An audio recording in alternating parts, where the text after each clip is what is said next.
بارك وسلم تسليما كثيرا كثيرا. أما بعد فأعوذ بالله من الشيطان الرجيم. بسم الله الرحمن الرحيم. يا أيها الذين آمنوا ادخلوا في السلم كافة ولا تتبعوا خطوات الشيطان إنه لكم عدو مبين. صدق الله مولانا العظيم. سبحانك لا علم لنا إلا ما علمتنا. سبحانك لا علم لنا إلا ما علمتنا إنك أنت العليم الحكيم. नूर हक शम्ए इलाही को बुझा सिखता है कौन। नूर हक शम्ए इलाही को बुझा सिखता है कौन। जिसका हामी है खुदा उसको मिटा सिखता है कौन। जिसका हामी है खुदा उसको मिटा सिखता है कौन। आदमीरा आदमियत लाज़िमास्त। आदमीरा आदमियत लाज़िमास्त। उदरा गरबू नबाशद ही ज़मास्त। उदरा गरबू नबाशद ही ज़मास्त। आदमियत लहमो शहमो पुस्त नीस्त। आदमियत लहमो शहमो पुस्त नीस्त। आदमियत जुज़ रिज़ाए दुस्त नीस्त। आदमियत जुज़ रिज़ाए दुस्त नीस्त। गर्ब सूरत आदमी साबुदे। गर्ब सूरत आदमी साबुदे। अहमद अबू जहल हम एक साबुदे। अहमद अबू जहल हम एक साबुदे। आदमियत दादाई बाज़म मुसलमा कर दाई। आदमियत दादाई बाज़म मुसलमा कर दाई। ऐ खुदा कुर्बा शवम एहसा बर एहसा कर दाई। ऐ खुदा कुर्बा शवम एहसा बर एहसा कर दाई।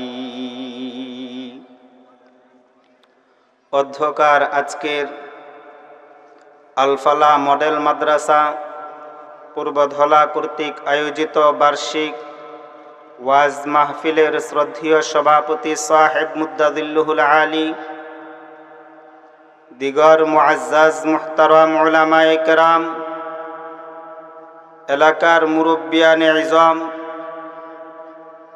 আমি আপনাদের সামনে পবিত্র কুরআনে কারীমের সূরা বাকারা এর 208 নম্বর আয়াতটি তেলাওয়াত করেছি। আল্লাহ পাক রব্বুল আলামিনের উপর ভরসা করেই নিয়ত করেছি কিছু সময় এই আয়াতকে সামনে রেখে আলোচনা করার। আপনারা মনে মনে দোয়া করুন আল্লাহ পাক রব্বুল আলামিন যেন সর্বপ্রথম আমাকে সাথে সাথে আপনাদেরকেও উক্ত আলোচনার সঠিক দিকগুলো বুঝে আমল করার তৌফিক দান করেন। আমি যে আয়াতটি তেলাওয়াত করেছি সেই আয়াতটি হলো সূরা বাকারার 208 নম্বর আয়াত। কোন সূরার আয়াত? কত নম্বর আয়াত? 208 নম্বর আয়াত। আয়াতের আলোচনা শুরু করার পূর্বে আমরা আল্লাহ পাক রব্বুল আলামিনের দরবারে শুকরিয়া আদায় করি যে আল্লাহ সুবহানাহু ওয়া তাআলা মেহেরবানি করে দয়া করে আমাদেরকে একটি দ্বীনি মজলিসে অংশগ্রহণ করার তৌফিক দান করেছেন, দ্বীনি পরিবেশে আসার তৌফিক দান করেছেন। সেজন্য আল্লাহ পাক রব্বুল আলামিনের দরবারে সকলেই অন্তরের অন্তঃস্থল থেকে একবার জোরে সোরে বলে উঠি আলহামদুলিল্লাহ, আর একবার জোরে সোরে বলে উঠি আলহামদুলিল্লাহ। এই তৌফিক আল্লাহ আমাদেরকে দিয়েছেন বিদায়ী আমরা এই মজলিসে উপস্থিত হতে পেরেছি। আল্লাহ তৌফিক না দিলে আমরা এই মজলিসে উপস্থিত হতে পারতাম না, কথা ঠিক কিনা? আল্লাহ চেয়েছেন বিদায় আমরা আসতে পেরেছি। ये कदम उठते नहीं उठाया जाता है, ये कदम चलते नहीं चलाया जाता है। দুনিয়ার কোনো মানুষের এ কথা বলার সুযোগ নাই, এ কথা বলার অধিকার নাই সৎ কাজের দিকে আমার পা এমনি এমনি অগ্রসর হয়ে যায়, সৎ কাজের দিকে আমার পা এমনি এমনি উঠে যায় যতক্ষণ পর্যন্ত আমার পায়ের খালিক, যতক্ষণ পর্যন্ত আমার পায়ের মালিকের পক্ষ থেকে ইশারা পাবে না ততক্ষণ পর্যন্ত আমার পা এক চুল পরিমাণ সামনে আগানোর যোগ্যতা রাখে না। এজন্য আমরা অনেকেই মনে করি আমার শরীরের যে শক্তিটা রয়েছে সেই শক্তিটা আমার শক্তি, আমার হাতের বল আমার বল। আমরা দুনিয়াতে সাময়িকভাবে মেনে নিতে পারলেও হাসরের ময়দানে যখন আপনার হাত আপনার বিপক্ষে চলে যাবে, হাসরের ময়দানে যখন আপনার জিহ্বাটা আপনার বিপক্ষে চলে যাবে, হাসরের ময়দানে যখন আপনার চামড়াটা পর্যন্ত আপনার বিপক্ষে চলে যাবে, তখন কিন্তু আপনার কোন অঙ্গ প্রত্যঙ্গের উপর আপনার ক্ষমতা চলবে না।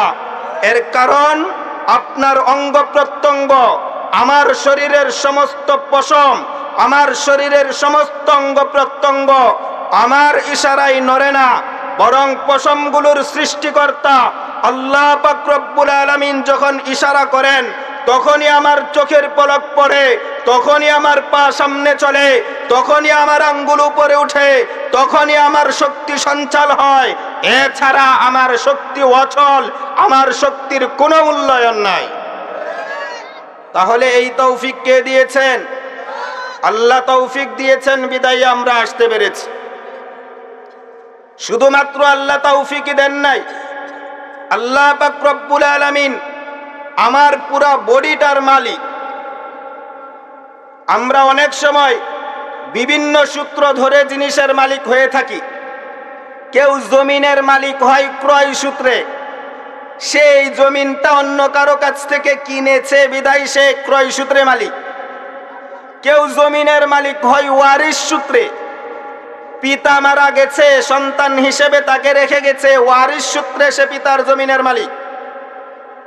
কিন্তু আল্লাহ পাক রব্বুল আলামিন আমাদের মালিক ক্রয় সূত্রে মালিক নয়, ওয়ারিশ সূত্রে মালিক নয়, সৃষ্টিকর্তা হিসেবে তিনি আমাদের মালিক। আমাদেরকে অনস্তিত্ব থেকে অস্তিত্বে এনেছেন, আমরা ছিলাম না, আমাদেরকে বিদ্যমান করেছেন। এই দৃষ্টিকোণ থেকে আমাদের মালিক হলেন আল্লাহ। আমাদের মালিক কে? আল্লাহ। অনেক সময় আপনারা দেখেন গরুর মালিক মানুষ হয়, অনেক সময় বড় বড় গরুর নাম দিয়ে থাকে, তার মালিকে নাম দেয় না? এই গরুটার নাম এই, কেন নাম দেয়? এর কারণ হলো এই গরুর মালিক সে, তাই গরুর যা ইচ্ছা তা নাম সে রাখতে পারে।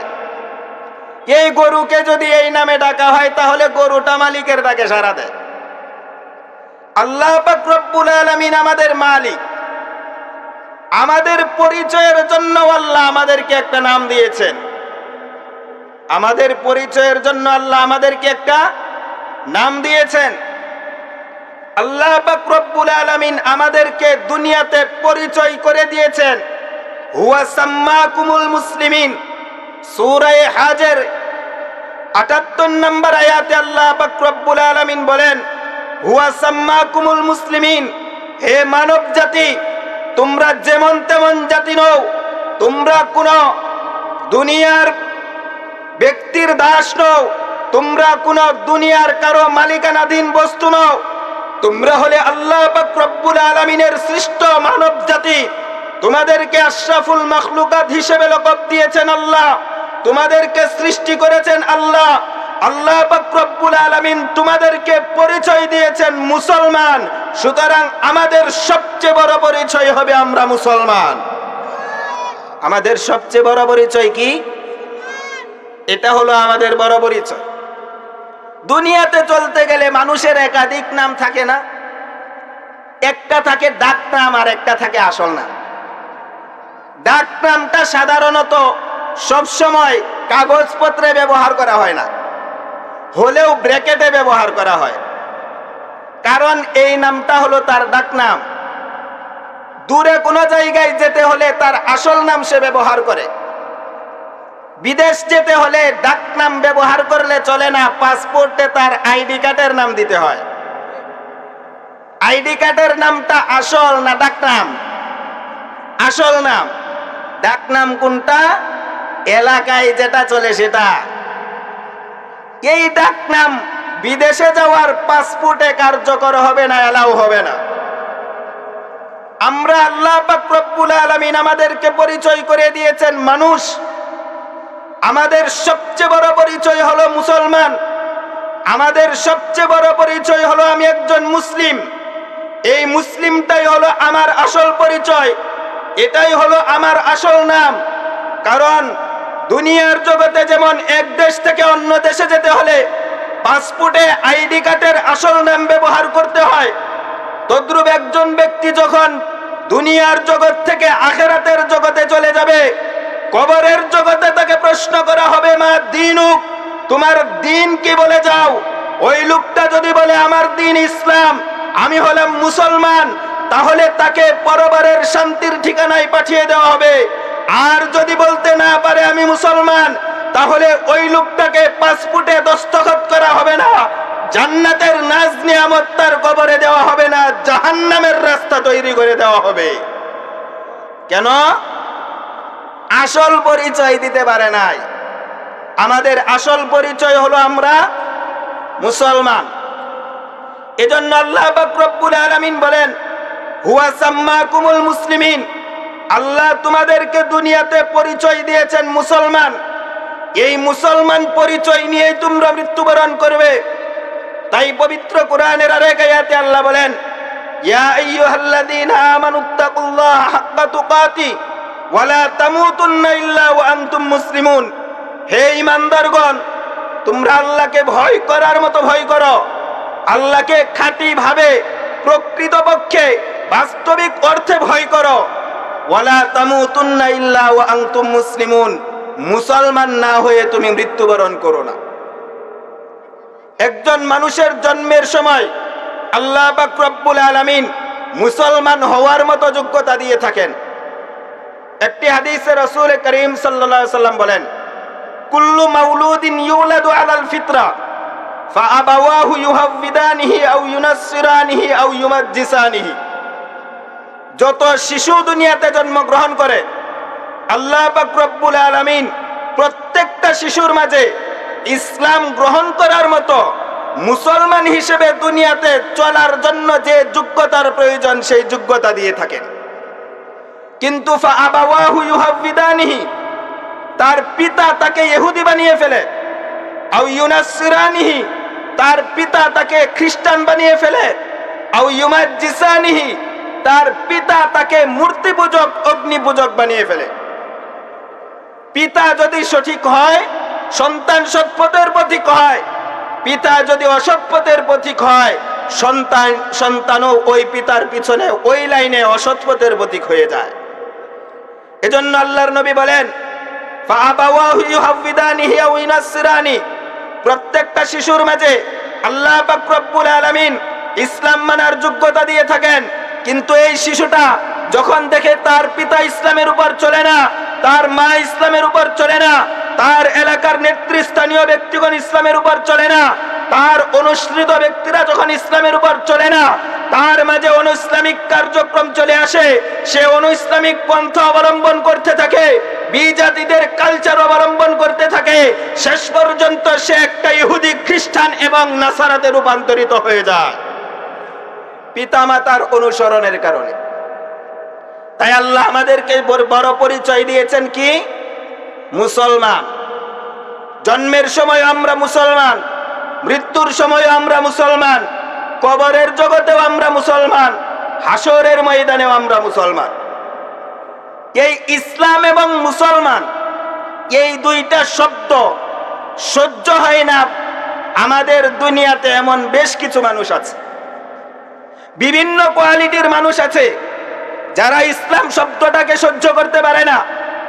বিভিন্ন ধরনের মানুষ আছে যারা মুসলিম শব্দটাকে সহ্য করতে পারে না। ইসলাম এবং মুসলিম শব্দটা শুনলে তাদের গায়ে অ্যালার্জি শুরু হয়ে যায়।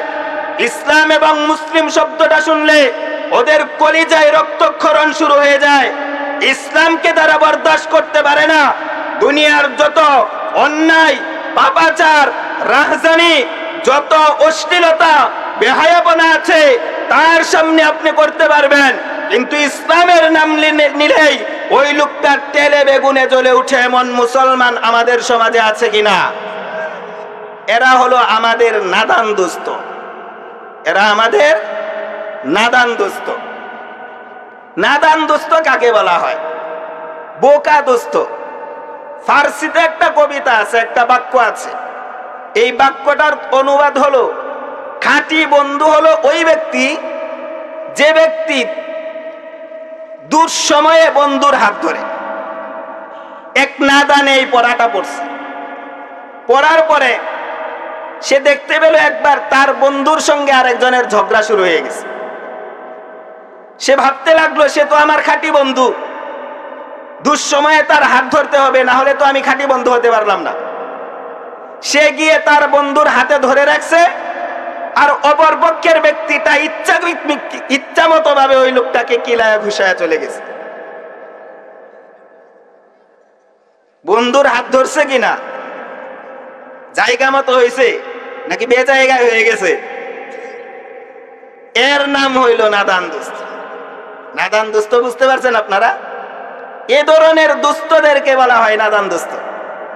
আমাদের সমাজের মাঝে মুসলিম নামদারি ইসলামের এমন কিছু নাদান দোস্ত আছে যারা কথায় কথায় বলে আমি আগে বাঙালি পরে মুসলমান, আমি আগে মানুষ পরে মুসলমান। এমন কথা অনেক সুশীল সমাজের ব্যক্তিরা বলে থাকে, যাদের মাথায় চুল নাই, সমাজের চিন্তায় যাদের ঘুম নাই, তারা পরিচয় দেয় আমি আগে বাঙালি পরে মুসলমান, আমি আগে মানুষ পরে মুসলমান। আমাদের পরিচয় কি? আমরা আগে বাঙালি নাকি আগে মুসলমান? আগে মানুষ নাকি আগে মুসলমান? শুধু মানুষ হলে কোনো লাভ হবে না, বাঙালি হলে কোনো লাভ হবে না। কবরের মাঝে যদি তুমি পরিচয় দাও বাঙালি, হাড্ডি গুড্ডি পিটিয়ে মাটির সঙ্গে পরিণত করে দিবে। এই বাঙালি পরিচয় কবরে চলবে না, মানুষ পরিচয় কবরে চলবে না। এমন নাদান দুস্থদের জানার দরকার, মানুষ পরিচয় আমাদেরকে দিয়ে আল্লাহ দুনিয়াতে বসবাস করতে বলে নাই, বাঙালি পরিচয় দিয়ে দুনিয়াতে বসবাস করতে বলে নাই।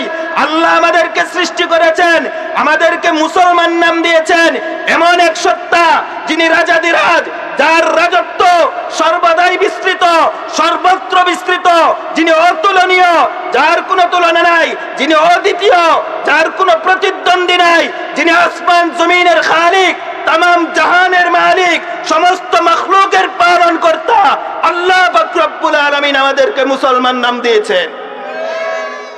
আপনার কি মনে হয় এই মুসলমান নামটা আমাদেরকে রবি ঠাকুরে দিয়েছে? আপনার কি মনে হয় এই মুসলমান নামটা আমাদেরকে কবি কাজী নজরুল ইসলাম দিয়েছে? আমাদেরকে মুসলমান নাম রবি ঠাকুরে দেয় নাই, আমাদেরকে মুসলমান নাম কোন নেংটির দলে দেয় নাই, আমাদেরকে মুসলমান নাম কোন বিজ্ঞানী দেয় নাই, আমাদেরকে মুসলমান নাম কোন দার্শনিক দেয় নাই।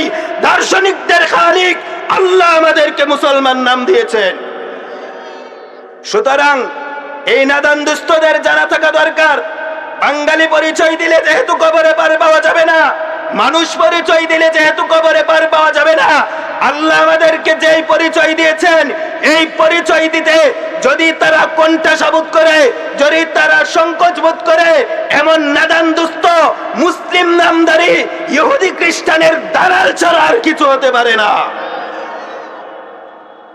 মুসলমান নাম দেয়, কুরবানির গোশতের লোভ সামলাইতে পারে না, এই কারণে বাঙালি নাম দেয় দাদা বাবুদেরকে খুশি করার জন্য, মানুষ নাম দেয় লাল চামড়াওয়ালা ব্যক্তিদেরকে খুশি করার জন্য। কারণ দাদা বাবুরা মুসলমানদেরকে সহ্য করতে পারে না,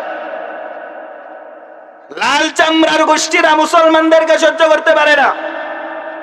এ কারণে আমাদের সুশীল সমাজগুলো শুধুমাত্র ক্ষমতার লোভে নিজের মুসলমান নামটাকে বিছিয়ে বাঙালি পরিচয় দেয়, নিজের মুসলমান নামটাকে বিছিয়ে তারা তাদেরকে মানুষ হিসেবে পরিচয় দেয়।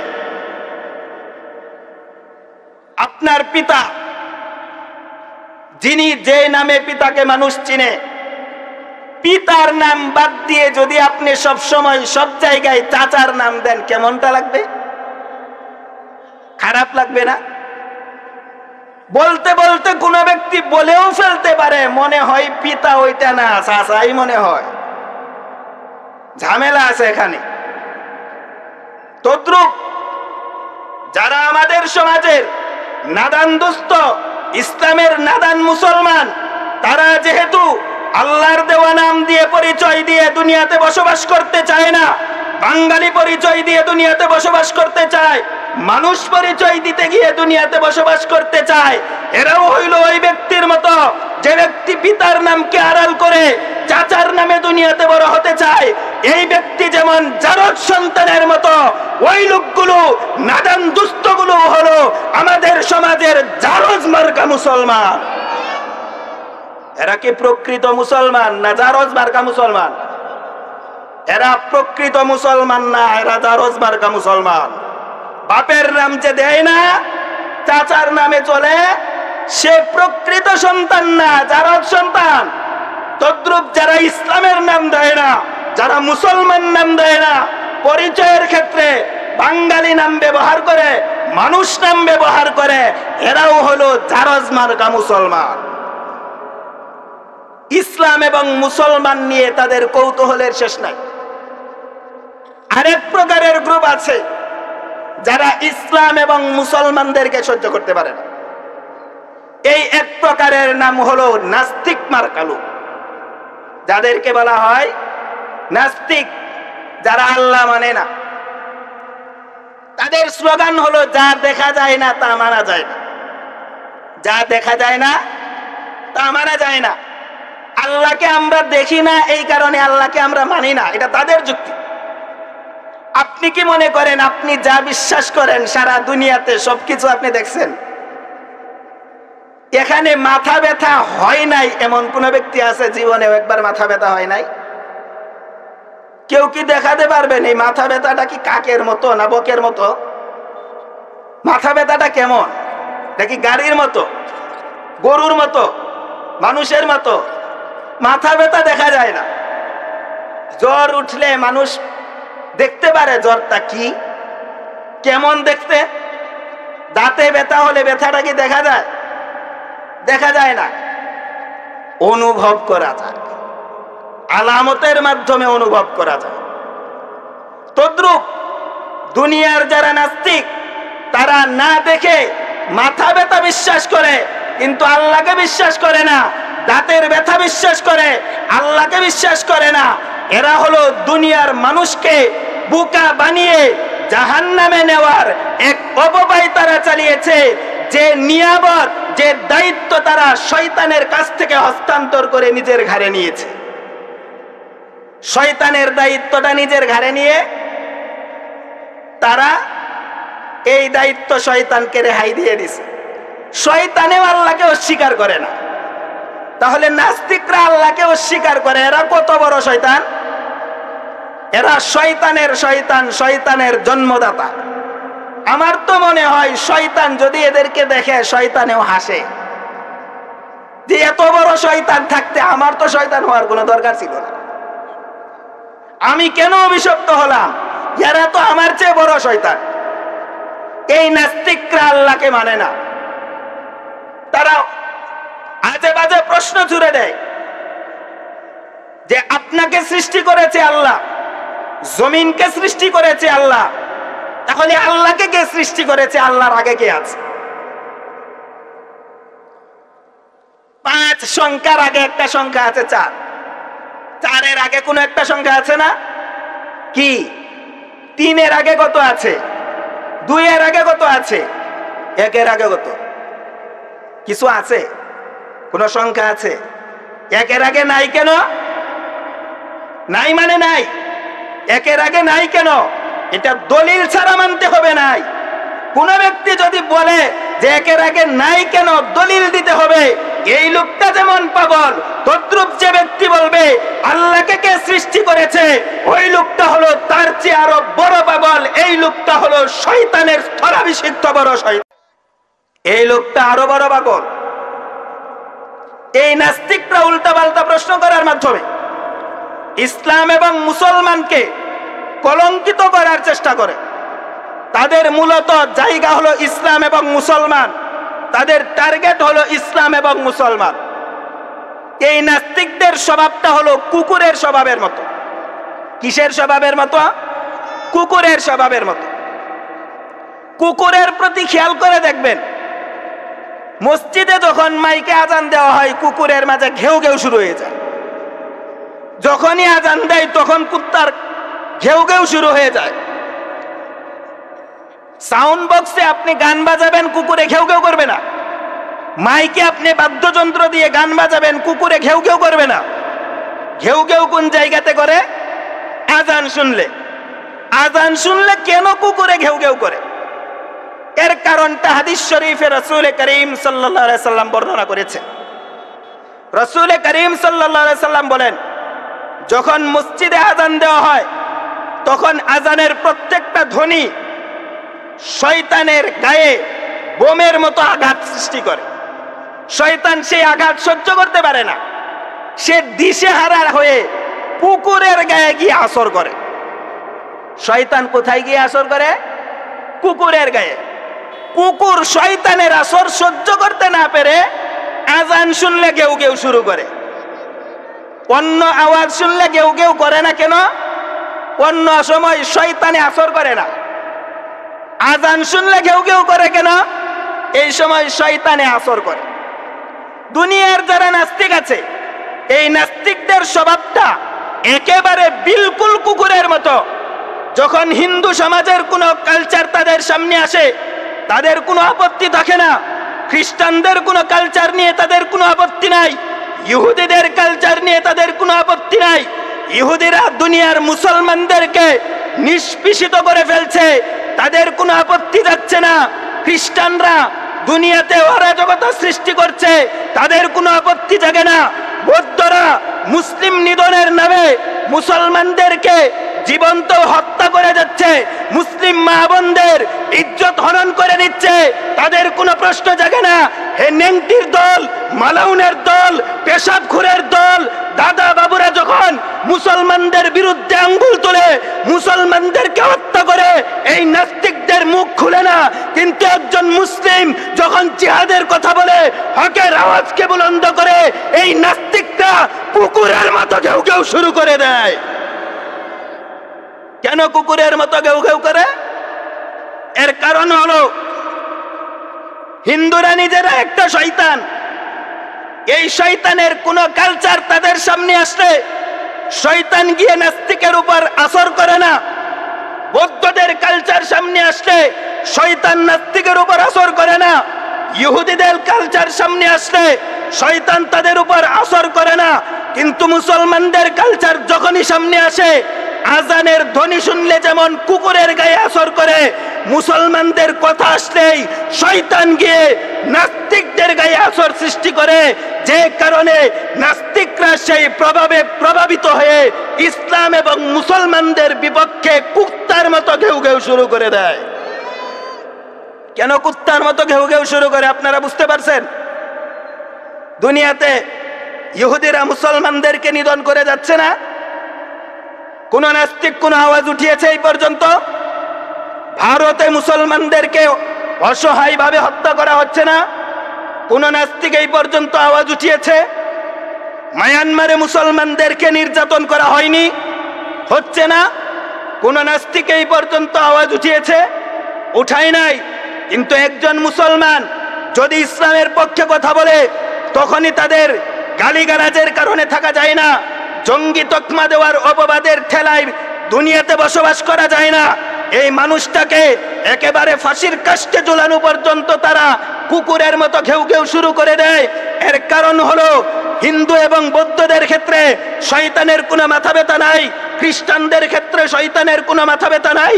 যখনই মুসলমানদের আলোচনা আছে, যখনই ইসলামের কথা আসে, শয়তানের মাথা ব্যথা শুরু হয়ে যায় এবং শয়তান গিয়ে নাস্তিক মুরতাদদের গায়ে আঘাত সৃষ্টি করে, আসর সৃষ্টি করে, যে কারণে তারা মুসলমানদের বিপক্ষে আঙ্গুল তুলতে সাহস পায়।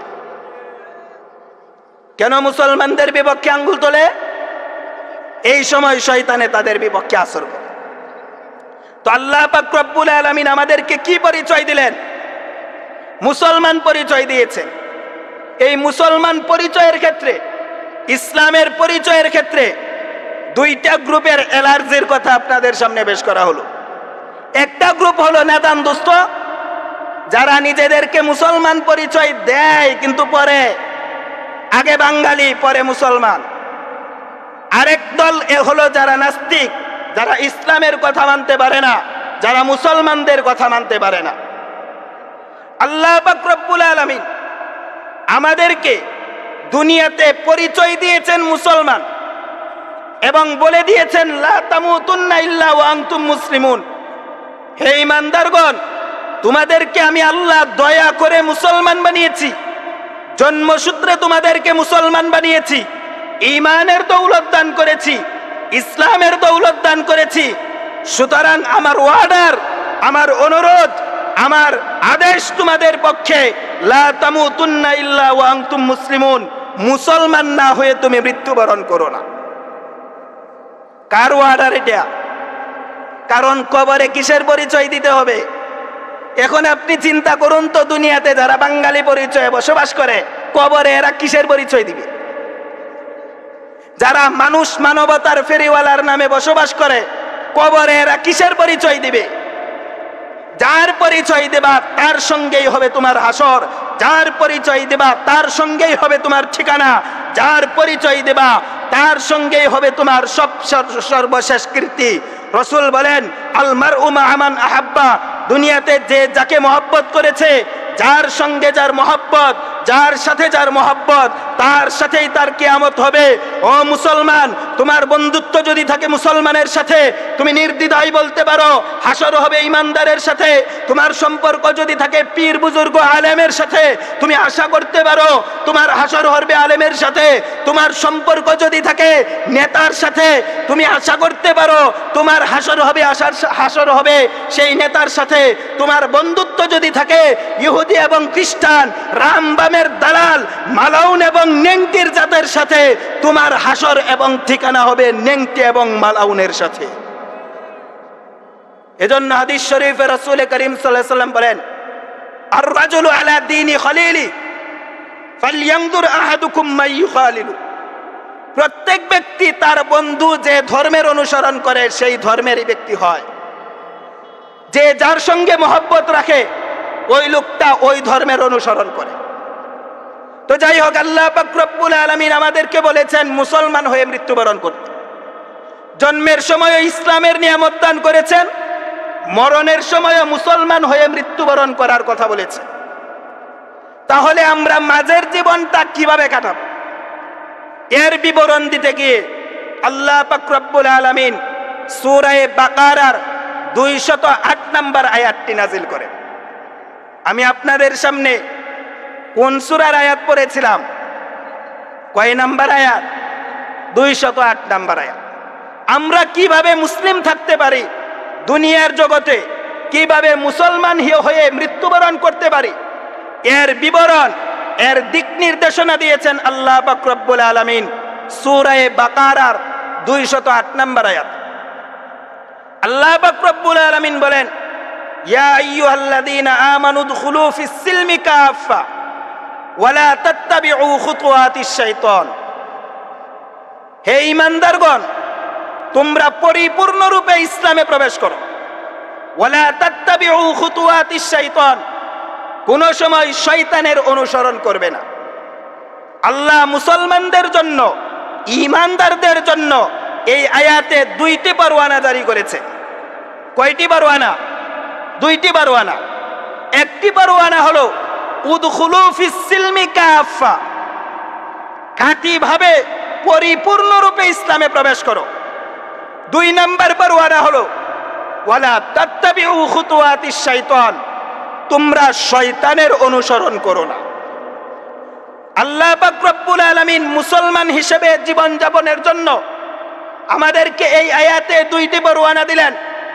একটি পরওয়ানা হলো জীবনের সর্বাঙ্গনে ইসলামের অনুসরণ, আরেকটি পরওয়ানা হলো জীবনের সর্বসেক্টরে শয়তানের বিরুদ্ধাচরণ। কয়টি পরওয়ানা? 1 নম্বর পরওয়ানা জীবনের সর্বাঙ্গনে ইসলামের অনুসরণ। অনুসরণ হবে কার? ইসলামের। জীবনের সর্বাঙ্গনে শয়তানের বিরুদ্ধাচরণ, এটা হলো 2 নম্বর পরওয়ানা। শয়তানের অনুসরণ করা যাবে না, সর্বক্ষেত্রে বিরুদ্ধাচরণ করতে হবে। এই 2 পরওয়ানার মধ্য থেকে প্রথম পরওয়ানাটা হলো উদখুলু ফিস সিলমি কাফা, তোমরা ইসলামে প্রবেশ করো পরিপূর্ণরূপে।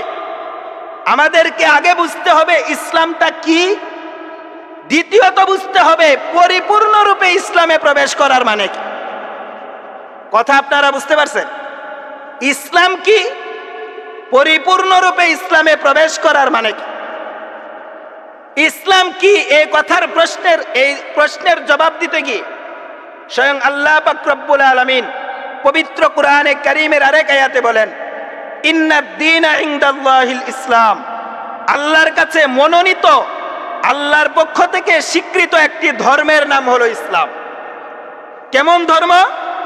অন্য আয়াতে আল্লাহ পাক রব্বুল আলামিন বলেন, আল ইয়াউমা আকমালতু লাকুম দীনাকুম ওয়া আতমামতু আলাইকুম নি'মাতি ওয়া রাদিতু লাকুমুল ইসলাম দীনা। হে ঈমানদারগণ, তোমরা জেনে রেখো, আল ইয়াউমা আকমালতু লাকুম দীনাকুম, আমি আল্লাহ পাক রব্বুল আলামিন আজকে তোমাদের দিন, তোমাদের জীবন বিধান, তোমাদের চলার পথ এবং পাথেয়কে পরিপূর্ণ করে দিলাম। ওয়া রাদিতু লাকুমুল ইসলাম দীনা, আমি আল্লাহ পাক রব্বুল আলামিন সন্তুষ্টি চিত্তে, আমি আল্লাহর ইচ্ছা অনুযায়ী তোমাদের জন্য মনোনীত ধর্ম হিসেবে স্বীকৃতি দিলাম ইসলাম। আমাদেরকে ধর্ম দিয়েছেন ইসলামকে আল্লাহ। ইসলাম ছাড়া অন্য কোনো ধর্মের অনুসরণ চলবে না।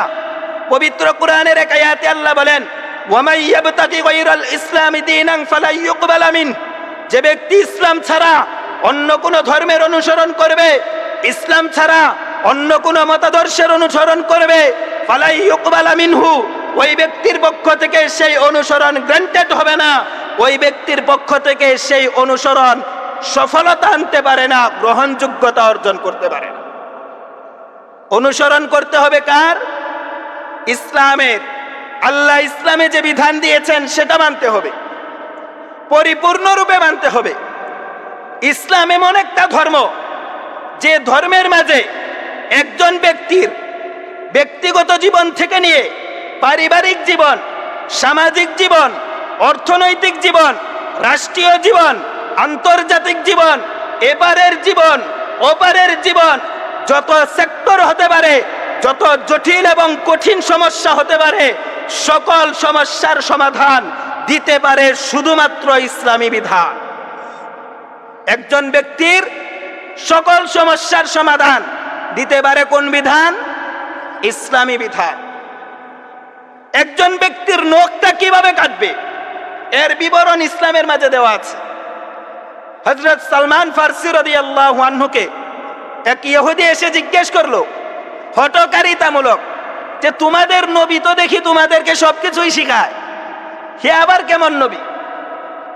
সালমান ফারসি রাদিয়াল্লাহু আনহু উত্তর দিলেন এবং ভাব দেখালেন এমন যে হ্যাঁ, আমাদেরকে সবকিছুই শিখায়, আমাদেরকে পেশাব কিভাবে করতে হবে সেটাও শিখায়, পায়খানা কিভাবে করতে হবে সেটাও শিখায়, পেশাব করার সময় কোন দিকে ফিরতে হবে সেটাও আমার নবী আমাকে শিক্ষা দেয়, চুল কিভাবে কাটবে এটাও ইসলামের শিক্ষা রয়েছে, হাঁটবেন কিভাবে সেটাও ইসলামের শিক্ষা রয়েছে, ঘরে প্রবেশ করলে কিভাবে প্রবেশ করবেন ইসলামের বিধান রয়েছে, রাত্রে ঘুমালে কিভাবে ঘুমাবেন সেটাও ইসলামের বিধান রয়েছে। একজন ব্যক্তির মাথা থেকে নিয়ে পা পর্যন্ত যত সমস্যা হতে পারে, যত প্রশ্ন হতে পারে, সমস্ত প্রশ্নের সমাধান দিতে পারে শুধুমাত্র ইসলামী বিধান। আপনি একটা হিন্দুকে জিজ্ঞেস করেন তোমার ধর্মে চুল কাটার পদ্ধতি কি, কোন নেংটির বাচ্চা বলতে পারবে না। আপনি একটা ইহুদিকে জিজ্ঞেস করেন তোমার ধর্মে চুল কাটার পদ্ধতি কি হবে, কোন ইহুদির বাচ্চা বলতে পারবে না। আপনি একটা খ্রিস্টানকে জিজ্ঞেস করেন তোমার ধর্মে চুল কাটার পদ্ধতির ধরন এবং তরিকা কি, কোন খ্রিস্টান বলতে পারবে না, কোন বৌদ্ধ বলতে পারবে না, কোন শিখ বলতে পারবে না, কোন রামবাম বলতে পারবে না, কোন নাস্তিক মুরতাদ বলতে পারবে না, কোন মালাউন এবং নেংটির দলে বলতে পারবে না। কিন্তু আমার মুসলমান সমাজকে জিজ্ঞেস করুন, মক্তবের একটা শিশুকে জিজ্ঞেস করুন, তাবলিগ জামাতের একজন মুরব্বীকে জিজ্ঞেস করুন, একজন আলেমকে জিজ্ঞেস করুন ইসলাম ধর্মের চুল কিভাবে কাটতে হবে, দুনিয়ার সমস্ত মুসলিম নিজে না পারলেও অন্য কারো কাছ থেকে জিজ্ঞেস করে ফটফট করে উত্তর দিতে হবে, উত্তর দিতে পারবে আমার ধর্মের চুল কাটার বিধান হলো এমন, চুল কাটার তরিকাটা হলো এমন। অন্য কোনো ধর্ম বলতে পারবে না, কোন ধর্ম বলতে পারবে না তার ধর্মে নখ কাটার বিধান কি, কিভাবে নখ কাটতে হবে, কতদিন পর নখ কাটতে হবে, মুছ কিভাবে কাটতে হবে, রাস্তায় চলার সময় ডান দিকে চলবেন না বাম দিকে চলবেন, রাস্তায় চলার সময় আপনার দৃষ্টিটা কোথায় থাকবে, কোন ধর্মের লোক বলতে পারবে না। আল্লাহ পাক রব্বুল আলামিন আমাদেরকে এমন এক ধর্ম দিয়েছেন যে ধর্মের মাঝে একজন ব্যক্তির ব্যক্তিগত জীবন, পারিবারিক জীবন, আন্তর্জাতিক জীবন, অর্থনৈতিক জীবন, রাজনৈতিক জীবন, দুনিয়ার জগৎ, কবরের জগৎ, হাসরের জগৎ, জান্নাত পর্যন্ত সমস্ত জটিল এবং কঠিন সমস্যার সমাধান ইসলাম ধর্মে দিয়ে আল্লাহ পাক রব্বুল আলামিন দুনিয়ার সমস্ত মানুষকে জানিয়ে দিলেন ওয়ারাদিতু লাকুমুল ইসলাম দীনা। হে মুসলমান সমাজ, হে ইমানদার সমাজ, হে দুনিয়ার মানুষ, তোমাদের জন্য আমি আল্লাহর পক্ষ থেকে মনোনীত একটি ধর্ম দান করলাম ইসলাম। এমন একটি ধর্মের নাম হলো ইসলাম। পরিপূর্ণরূপে ইসলামে প্রবেশ করতে হবে, আংশিকভাবে না, পরিপূর্ণরূপে। পরিপূর্ণরূপে ইসলামে প্রবেশ করার মানে, পরিপূর্ণরূপে ইসলামে প্রবেশ করার মানে হলো আপনি যদি প্রকৃত মুসলমান হতে চান, খাঁটি মুসলমান হতে চান, তাহলে আপনার ব্যক্তি জীবনেও ইসলামকে ফিট করতে হবে, আপনার পারিবারিক জীবনেও ইসলামকে ফিট করতে হবে, সামাজিক জীবনেও ইসলামকে ফিট করতে হবে, অর্থনৈতিক জীবনেও ইসলামকে ফিট করতে হবে, রাজনৈতিক জীবনেও ইসলামকে ফিট করতে হবে, আন্তর্জাতিক জীবনেও ইসলামকে ফিট করতে হবে। সর্ব সেক্টরে, সব জায়গায় যদি আপনি ইসলামকে ফিট করতে পারেন, আপনার ব্যক্তিগত জীবন ইসলামের অনুসরণ করে, আপনার পারিবারিক জীবন পরিবারের সকলে ইসলামকে মানে, আপনার সামাজিক জীবন আপনি যে সমাজে বসবাস করেন ওই সমাজের সকল মানুষের কাছে ইসলামের দাওয়াত পৌঁছে দিতে পেরেছেন, আপনি যে রাষ্ট্রে বসবাস করেন ওই রাষ্ট্রকে ইসলামিক রূপরেখা মোতাবেক গঠন করার আপনি স্বপ্ন দেখেন, আপনি যে রাজনৈতিক দল করেন সেই রাজনৈতিক দলের লোকেরা ইসলামপন্থী হয়ে থাকে, আপনি যে অর্থনীতিতে যোগদান করেছেন আপনার ইনকামের পদ্ধতিতে যদি আপনি ইসলামকে দেখতে পারেন, আপনার ইসলামকে ফিট করতে পারেন, তখন আপনি বুঝতে পারবেন আপনি একটা পাক্কা মুসলমান, আপনি একজন খাঁটি মুসলমান। এছাড়া ব্যক্তিগত জীবনে ইসলাম আছে, পারিবারিক জীবনে ইসলাম নাই, খাঁটি মুসলমান না। ব্যক্তিগত জীবনেও ইসলাম আছে, পারিবারিক জীবনেও ইসলাম আছে, রাজনীতিতে ইসলাম নিতে চায় না। খাঁটি মুসলমান না আংশিক মুসলমান? আংশিক। আমাদের সমাজের অধিকাংশ মানুষ এমন, ব্যক্তিগত জীবনে ইসলাম আছে কিন্তু পরিবারে ইসলাম নাই। নিজে দাড়ি টুপি পরে 5 ওয়াক্ত নামাজ মসজিদের সামনের কাতারে গিয়ে পড়ে, কিন্তু নিজের ঘরের বউয়ে পর্দা করে না, নিজের মেয়ে পর্দা করে না। ব্যক্তিগত জীবনে তো ইসলাম পাওয়া গেল, পারিবারিক জীবনে কি ইসলাম আছে? খাঁটি মুসলমান না আংশিক মুসলমান? আংশিক মুসলমান। সব জায়গায় ইসলাম ঠিক আছে, নিজের মেয়ের বিয়েতে হিন্দুয়ানি রসম রেওয়াজ ছাড়া নিজের মেয়ের বিয়ে হয় না। খাঁটি মুসলমান না আংশিক মুসলমান? নিজের মেয়ের বিয়েতে গায়ে হলুদের অনুষ্ঠান করে, এটা মুসলমানের প্রথা না, হিন্দুদের প্রথা। এটা অনুসরণ করার কথা না, বর্জন করার কথা। সুতরাং আপনি যদি ব্যক্তিগত জীবনে ইসলাম ফিট করেও থাকেন, পারিবারিক জীবনে ইসলাম ফিট করেও থাকেন, কিন্তু আপনার মেয়ের বিয়েতে, আপনার ছেলের বিবাহ অনুষ্ঠানে আপনি অনৈসলামিক কার্যক্রম চালিয়েছেন, হিন্দুদের রসম রেওয়াজ চালিয়েছেন, গান বাজনা করেছেন, গায়ে হলুদের অনুষ্ঠান করেছেন, কুলার উপর মেহেন্দি পাতা দিয়ে মোমবাতি জ্বালিয়ে ছেলে মেয়েদেরকে নিয়ে গোসল একসঙ্গে দিয়েছেন, আপনি মনে করবেন আপনি ইসলামের অনুসরণ করতে পারেন নাই, হিন্দুদের অনুসরণ করেছেন, আপনিও প্রকৃত মুসলমান নয়, আপনিও হলেন আংশিক মার্কা মুসলমান। প্রকৃত মুসলমান না আংশিক মুসলমান? আংশিক মুসলমান। আমাদের সমাজে বহু মানুষ এমন আছে যারা নিজের সব জায়গায় ইসলামকে ফিট করলেও বিবাহ শাদীতে বলে এটা রসম রেওয়াজ, পোলাবানে তো করবেই। পোলাবানের জন্য কি ইসলাম নাই? ঘরের মহিলাদের জন্য কি ইসলাম নাই? 14 ঘাটের পানি এনে গোসল দিতে হবে, এটা কি ইসলামী বিধান? আরে মরার সময় তো 14 ঘাটের পানি লাগে না, কোন সময় তো 7 ঘাটের পানি লাগে না। তাহলে আপনার মেয়ের বিয়ের অনুষ্ঠানে আপনি যে কয়েক ঘাটের পানি এনে গোসল দিলেন, আপনি মনে করবেন এই দিন থেকে এই অনুষ্ঠানে অংশগ্রহণ করার কারণে আপনার ঈমানের মাঝে ঘাটতি চলে এসেছে, আপনার মুসলমানিয়তের মাঝে ঘাটতি চলে এসেছে। এমন বহু মানুষ পাওয়া যায় নিজের জীবনে ইসলামকে ফিট করে, ব্যক্তিগত জীবনে ইসলাম আছে কিন্তু পারিবারিক জীবনে ইসলাম নাই, পারিবারিক জীবনে ইসলাম আছে, রাজনৈতিক জীবনে ইসলাম নাই। এরা খাঁটি মুসলমান না, এরা হলো আংশিক মার্কা মুসলমান। এদের ঈমান এবং ইসলাম, এদের মুসলমানের একটা দৃষ্টান্ত আপনাদের সামনে আমি পেশ করি। মানুষে মানুষে স্বামী স্ত্রী মিলনের মাধ্যমে সন্তান হলে গরু হয় না মানুষ হয়? মানুষ হয়। জাতে জাতে মিলন হলে মানুষ হয়। জাতে জাতে মিলন হলে কি হয়? ওই জাতেরই সন্তান জন্মগ্রহণ করে। গরু এ মিলন হলে বাচ্চা কি মানুষ হয় না গরু হয়? গরুই হয়। মানুষে মানুষে মিলন হলে বাচ্চা কি গরু হয় না মানুষ হয়? মানুষ হয়। জাতে জাতে মিলন হলে ওই জাতি সৃষ্টি হয়। জাতে আর কুজাতে মিলন হলে, অন্য জাতে মিলন হলে সেই জাত একটাও হয় না, বরং কুজাতের সৃষ্টি হয়। কিসের সৃষ্টি হয়? যেমন মনে করুন ঘোড়া যদি ঘোড়ার ঘূর্ণি এই দুইটা মিলন হলে ঘোড়ার বাচ্চা সৃষ্টি হয়। ঘোড়া আর গাধাই যদি মিলন হয় তাহলে খচ্চর সৃষ্টি হয়। কি সৃষ্টি হয়? তাহলে যে বাচ্চাটা জন্মগ্রহণ করে এই বাচ্চাটা হলো খচ্চর। এই বাচ্চাটা কি জাতে জাতে মিলন হওয়ার কারণে না জাতের সাথে ভিন্ন জাতের মিলনের কারণে? জাতের সাথে ভিন্ন জাতের মিলন হলে কুজাত সৃষ্টি হয়, খচ্চর সৃষ্টি হয়। আমাদের ভাষায় খাচ্চর একটা গালি। খাচ্চর একটা গালি না? গালি।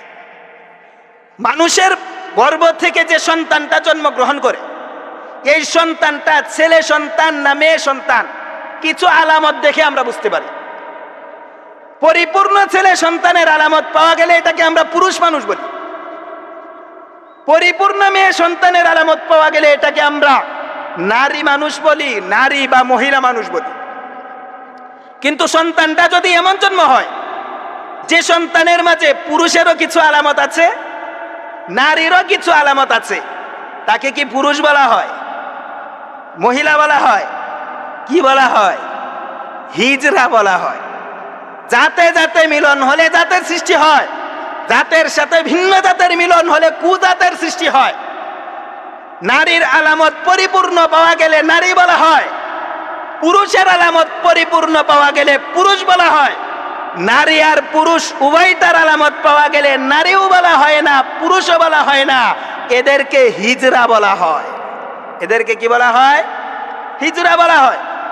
তদ্রূপ আমাদের সমাজের ওই সমস্ত লোক যারা ইব্রাহিমী চেতনায় উজ্জীবিত হয়ে কুরবানির গোশতের লোভ সামলাতে না পেরে কুরবানির ঈদে গরুর গোশত খাওয়ার জন্য ইব্রাহিমী চেতনার নাম দিয়ে ইব্রাহিমী আদর্শ বাস্তবায়নের জন্য কুরবানিতে অংশগ্রহণ করে, শুক্রবারে মসজিদে আগমন করে, জানাজার নামাজে অংশগ্রহণ করে, ঈদগাহে উপস্থিত হয়, শবে কদর শবে বরাতে উপস্থিত হয় মুসলমান দেখানোর জন্য, আবার মালাউন নেংটি এবং তাদের রাম বামদেরকে খুশি করার জন্য পূজাতে অংশগ্রহণ করে, তাদের প্রসাদ গ্রহণ করে, হিন্দুদের সাথে কাঁধে কাঁধ মিলিয়ে চলতে চায়। এই সমস্ত লোক নিজের জীবনে পরিপূর্ণরূপে ইসলামকে প্রবেশ করাতে পারে নাই। কিছু ইসলাম মেনেছে, কিছু হিন্দুয়ানি সভ্যতা মেনেছে, কিছু ইসলাম মেনেছে, কিছু বিজাতিদের কালচার মেনেছে। এরাও প্রকৃত মুসলমান নয়, এরাও হিন্দু নয়, এরাও হলো আমাদের সমাজের খাচ্চর মার্কা মুসলমান, এরাও হলো আমাদের সমাজের হিজরা হিজরা হিজরা মার্কা মুসলমান। প্রকৃত মুসলমান না হিজরা মার্কা মুসলমান? আপনি সমাজের দিকে তাকালে দেখতে পারবেন খাঁটি মুসলমান কয়টা আর হিজরা মার্কা মুসলমান কয়টা। দেখবেন 27-এর রাত্রিতে মসজিদে এসে উনি সামনের কাতারে তারাবির নামাজ পড়ার জন্য প্রস্তুত, আবার নিজের বউকে পাঠাইয়া দিছে বুরকা ছাড়া পর্দা ছাড়া মার্কেট করার জন্য। উনি তাসবিহ জপে কিন্তু উনার বউয়ে মার্কেট করে। তোমার ইমান তো তোমার মসজিদে তুমি এনেছিলে, কিন্তু তোমার পাত্র চিত্র করে দিছে তোমার বউয়ে মার্কেট করার মাধ্যমে।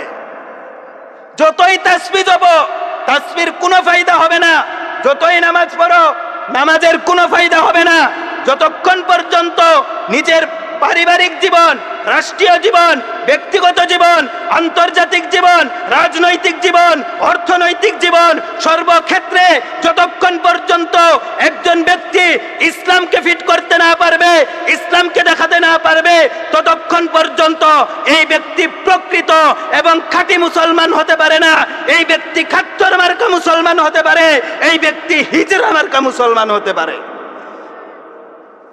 আমাদেরকে আল্লাহ পাক রব্বুল আলামিন খাঁটি এবং প্রকৃত ইসলাম বুঝার তৌফিক দান করুক এবং প্রকৃত অর্থে আমাদেরকে মুসলমান হয়ে তারপর মৃত্যুবরণ করার তৌফিক দান করুন। সকলেই বলি আমিন।